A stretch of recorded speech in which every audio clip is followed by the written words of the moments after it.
پوچھا تھا یا رسول اللہ کیا آپ پر احد والے دن سے زیادہ کوئی سخت دن گزرا ہے؟ کون سے دن سے؟ یہ کیوں پوچھا پتہ ہے؟ اس لیے کہ احد والے دن دندان شہید ہو گئے تھے، احد والے دن سر زخمی ہو گیا، خود کی کڑیاں رخسار کے اندر دھنس چکی تھی، ہڈی کے اندر۔ ایک صحابی فرماتے ہیں میں نے یوں دانتوں سے وہ زنجیر کی کڑی پکڑی اور جب یوں کھینچ کے نکالنے لگا وہ ہڈی میں اتنی مضبوطی سے دھنسی ہوئی تھی کہ کڑی تو نکلی، میرے دانت بھی نکل گئے، سارے زخمی تھے۔ فرمایا یا رسول اللہ احد سے بھی زیادہ سخت دن گزرا ہے؟ نبی کریم نے فرمایا ہاں عائشہ، احد سے زیادہ سخت دن طائف والا تھا۔ اب آپ کو اندازہ لگ گیا ہوگا کہ احد سے زیادہ سخت دن طائف والا تھا۔ علماء موجود ہیں، آپ کہیں گے وہ کیسے، یہاں تو زیادہ زخمی ہیں، وہ سخت کیوں ہیں؟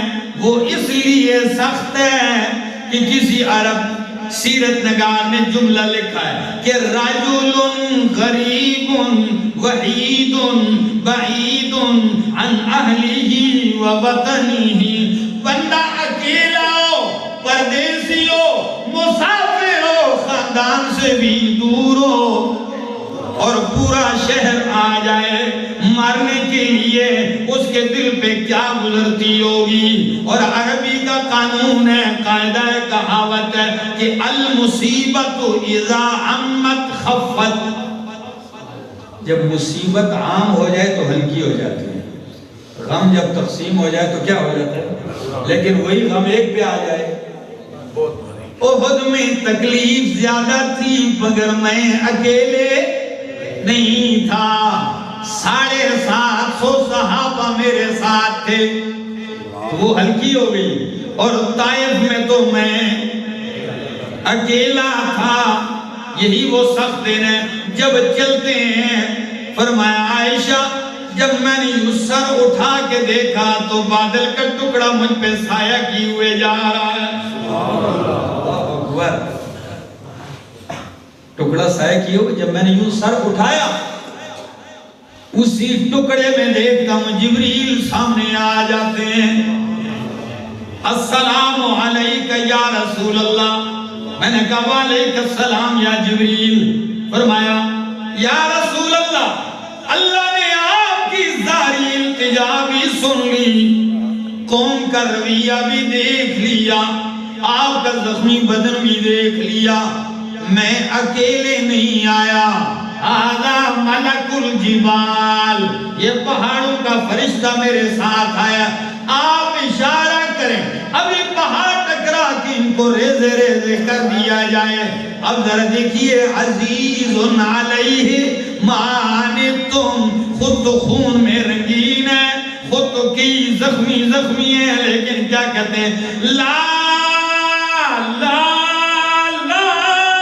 بل ارجو ان یخرج اللہ من اصلابہم من یعبد اللہ وحدہ ولا یشرک بہ شیئا۔ آپ تھک گئے ہیں جی؟ نہیں۔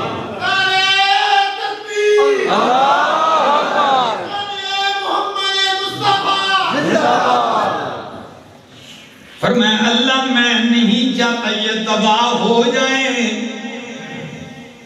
اندازہ میں کبھی کبھی اپنے سے لگاتا ہوں، ہم جب مقتدیوں سے تنگ ہوتے ہیں تو ہم بددعائیں شروع کر دیتے ہیں، ہے کہ نہیں؟ حالانکہ مارا نہیں ہے، پیٹا نہیں ہے، پتھر نہیں برسائے، وارث تو ہے نا، پھر اس کے لیے تو تیار رہنا چاہیے، لیکن ہمدردی بتانے لگا ہوں۔ معالج جب علاج کرے تو مریض کے ساتھ اس کے دل میں کیا ہو، یہ جذبہ ہو کسی طرح یہ ہلاکت سے۔ اور اس ہمدردی کا میرے نبی نے اپنے واضح الفاظ میں، صحیح بخاری کے الفاظ یوں ہیں، فرمایا لوگو تمہاری مثال اور میری مثال ایسے ہے جیسے شمع جل رہی ہو، پتنگے آ کے اس میں جلتے ہیں، ایک بندہ ان پتنگوں کو روکتا ہے جلنے سے۔ فرمایا تم لوگ جہنم میں گر رہے ہو، میں تمہارے کمر کے ساتھ یوں ہاتھ ڈال کے تمہیں روک رہا ہوں جہنم میں گرنے سے، تم مجھ سے دامن بچا کے زبردستی گرتے جا رہے ہو اور میں تمہیں گرنے نہیں دیتا۔ اتنی ہمدردی، اتنی محبت، اتنی تڑپ۔ یار اس سے آگے بڑھ کے ایک مثال بتانے لگا ہوں، عبادت میں بھی اتنی رحم دلی۔ فرمایا مسجد نبوی ہے، میں جب نماز پڑھتا ہوں میرا جی کرتا ہے قرات لمبی کر دوں، مزہ آتا ہے، لیکن جب عورتیں میرے ساتھ کھڑی ہوتی ہیں پچھلی صفوں میں، ساتھ شریک ہوتی تھی نا اس وقت، فرمایا جب کسی بچے کی رونے کی آواز آتی ہے تو میں نماز مختصر کر دیتا ہوں کہ ماں پریشان نہ ہو جائے۔ اللہ اکبر، اتنی رحمت۔ عزیز علیہ ما عنتم، اسی جملے پہ بولتا رہوں اور کڑیاں ملاؤں نا تو آپ کے دل و دماغ حیران رہ جائیں گے کہ یا اللہ یہ ہم کیا کر رہے ہیں، اور نبی کی محبت اور ہمدردی کا عالم کیا تھا۔ دوسری مثال، 3 دن تراویح کے لیے آئے، کتنے دن؟ چوتھی رات صحابہ کھڑے ہیں، آپ نہیں آئے۔ قریب ہو گیا سحری کا وقت، انتظار انتظار، یا رسول اللہ، صحابہ اگلے دن پوچھتے ہیں فجر کے بعد، 3 دن بڑا لطف آیا، آپ کے پیچھے کھڑے، چوتھی رات آپ آئے نہیں، جا رہا تھا اس لیے نہیں آیا کہ اگر آج آیا کہیں تم پہ فرض نہ ہو جائے، تراویح تم پہ، تو اگر فرض ہو جاتی تم مشقت میں پڑ جاتے۔ کیا بات ہے یار، اتنی محبت۔ حالانکہ یہاں تو کہنا چاہیے تھا کہ عبادت ہے نا اللہ کی جتنی زیادہ ہو جائے۔ میرے دوستو یہ امت کے ساتھ ہمدردی اور رحمدلی کی انتہا ہے۔ اپنی جگہ بیٹھ کے سوچنا پھر سمجھ میں آ جائے گی یہ بات۔ ایک اور مثال دینے لگا ہوں،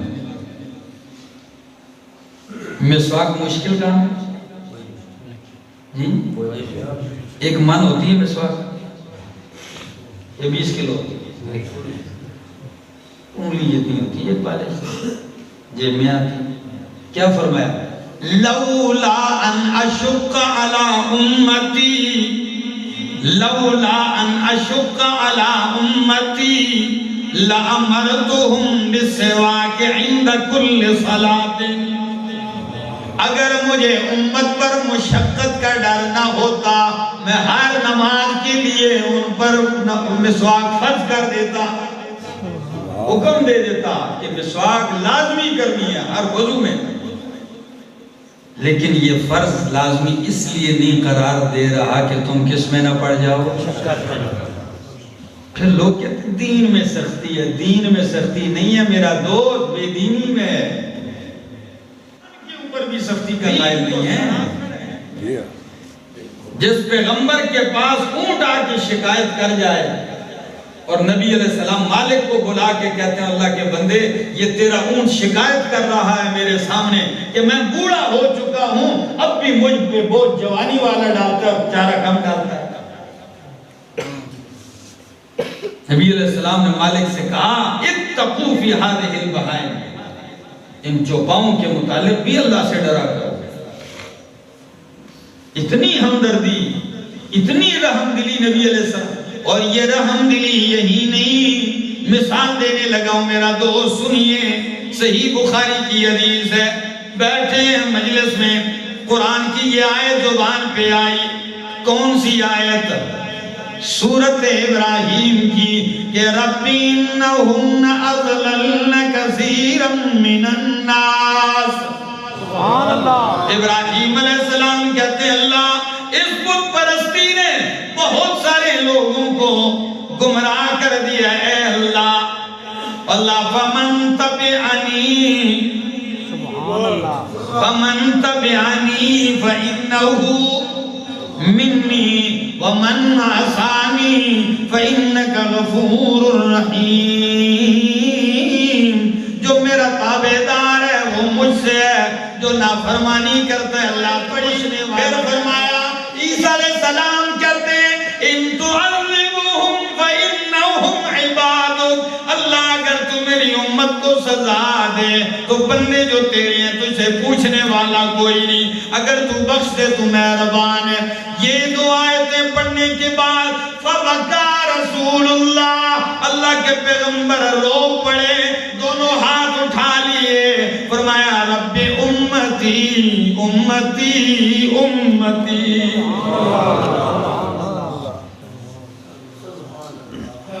یہ اخبارات کی کہانیاں نہیں ہے، خدا کی قسم حق اور سچ ہے. جب یہ کہے الفاظ فوراً جبریل بھیج دیے. اللہ جبریل آئے، ما یبکیک یا رسول اللہ. جی باوجود اللہ عالم الغیب ہونے کے، علیم بذات الصدور ہونے کے، عالم الغیب و شہادہ ہونے کے، پھر بھی کہتے ہیں جبریل پوچھ کے آ کیوں میرا محبوب رو پڑا ہے. جبریل میں اپنے لیے نہیں اپنی امت کے لیے رویا ہوں. فرمایا جبریل جا کے میرے حبیب سے کہہ دے اِنَّا سَنُرْزِيكَ فِي أُمَّتِكَ وَلَا نَسُوكَ. اللہ فرماتے ہیں حبیبہ تجھے میں تیری امت کے بارے میں راضی کر دوں گا، ناراض ہونے نہیں دوں گا. اِنَّا سَنُرْزِيكَ فِي أُمَّتِكَ وَلَا نَسُوكَ. تجھے خفا نہیں ہونے دوں گا.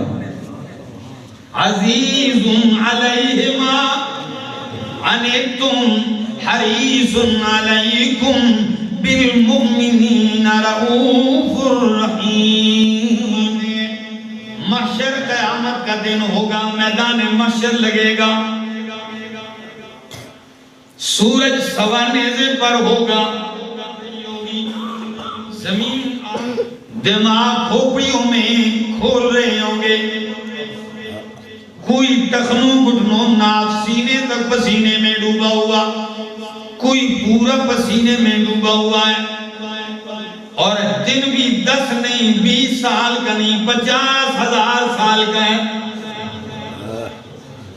کہ نسلیں بھی ختم ہو جاتی ہیں. اس میں لوگ تنگ آ کے نبیوں کے پاس جانا شروع کر دیں گے، آدم علیہ السلام کے پاس.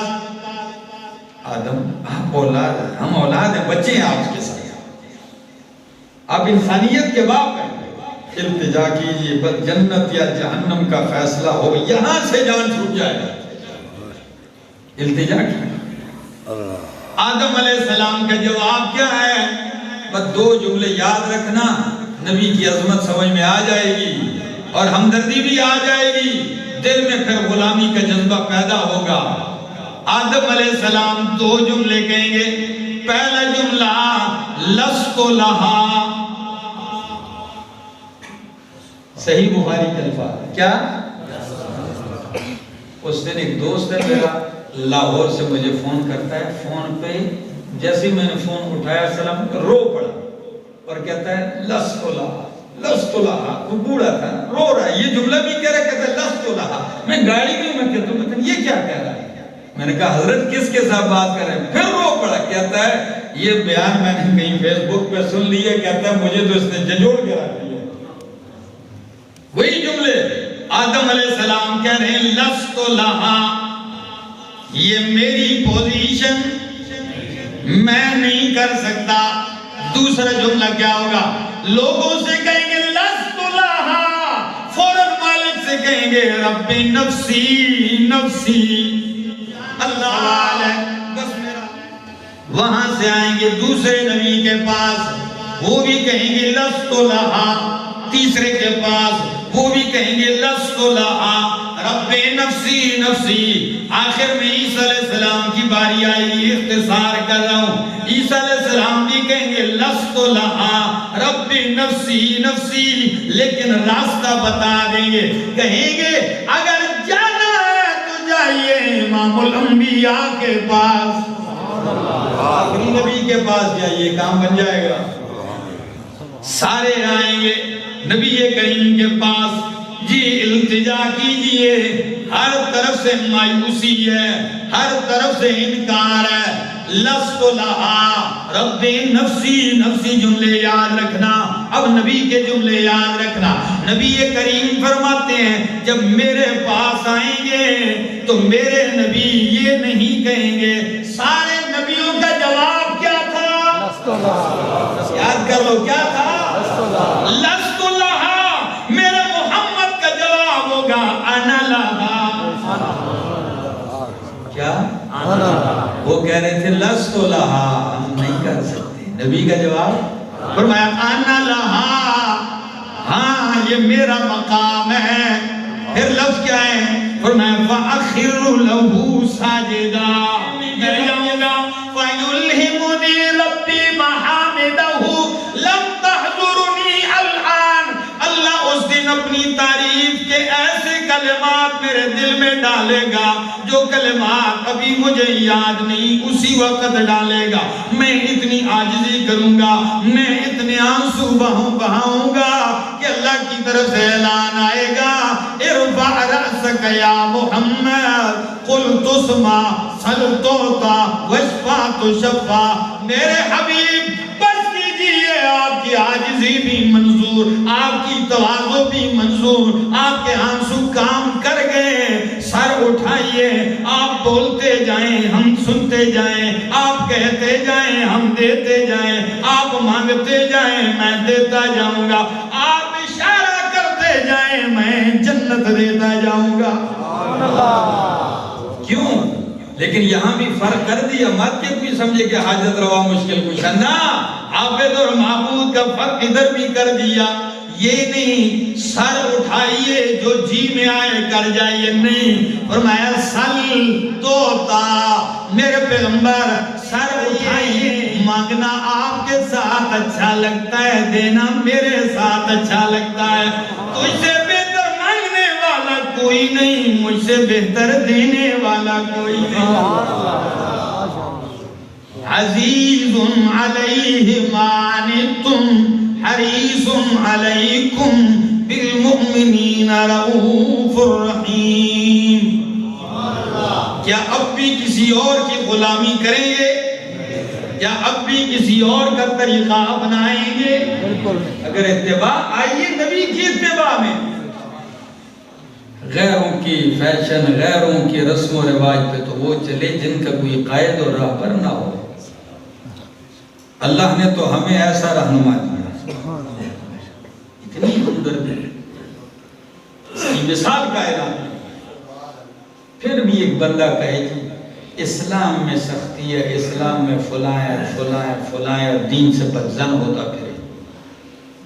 ایک تو ہماری کمزوری بھی یہ ہے کہ دین صحیح طریقے سے پیش تو کیا جائے، تو سب نبی کریم کی اتباع کا وعدہ اور ارادہ کرتے ہیں۔ زندگی باقی، ملاقات باقی، آخر